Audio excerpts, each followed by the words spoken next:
एक बार गौतम बुद्ध के दो शिष्य ज्ञान का संदेश प्रसारित कर गौतम बुद्ध के पास लौट रहे थे। वापस लौटते वक्त राह में एक नदी मिली। नदी का पानी उफान पर था और बहाव काफी तेज था। नदी पार करते वक्त दोनों शिष्यों ने देखा कि उनसे थोड़ी ही दूरी पर एक युवती नदी को पार कर रही थी। वो अपने आप को पूरा संभालते हुए नदी को पार करने का प्रयत्न कर रही थी, पर जरा सी चूक हो जाती तो वो नदी के बहाव के साथ बह सकती थी। दोनों शिष्यों ने उस युवती को देखा।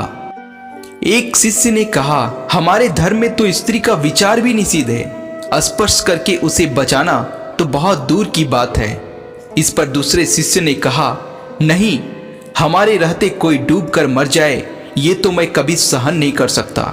ये कहकर वो स्त्री के पास पहुंचा और उसे कंधे का सहारा देकर नदी को पार करा दी। पहले शिष्य के लिए ये सब असहनीय था।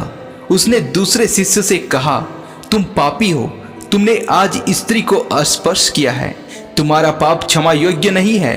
तुम मुझे स्पर्श मत करना, मुझे पाप का भागीदार ना बनाना। वो शिष्य रात से भर उसकी भर्त्सना करता रहा। जिसने स्त्री की जान बचाई थी उसके बारे में उसने भला बुरा कहा। दोनों शिष्य जैसे ही गौतम बुद्ध के पास लौटे, उसने सारी बातें एक ही सांस में बुद्ध को सुनाई। तथागत, इसने आज घोर पाप किया है। मैंने इसे बहुत रोका परंतु ये तो माना ही नहीं। तथागत ने सुनकर मुस्कुराने लगे।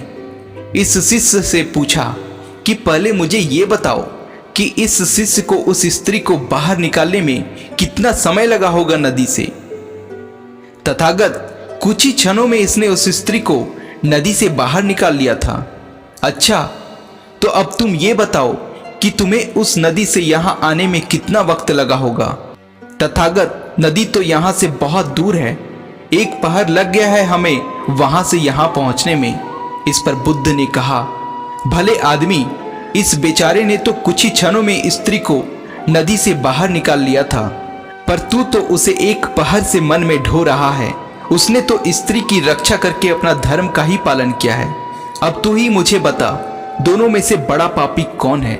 वह शिष्य लज्जित हो गया और फिर उसने माफी मांगी। तो दोस्तों, इससे हमें बहुत बड़ी सीख मिलती है कि मानवता ही सबसे बड़ा धर्म है।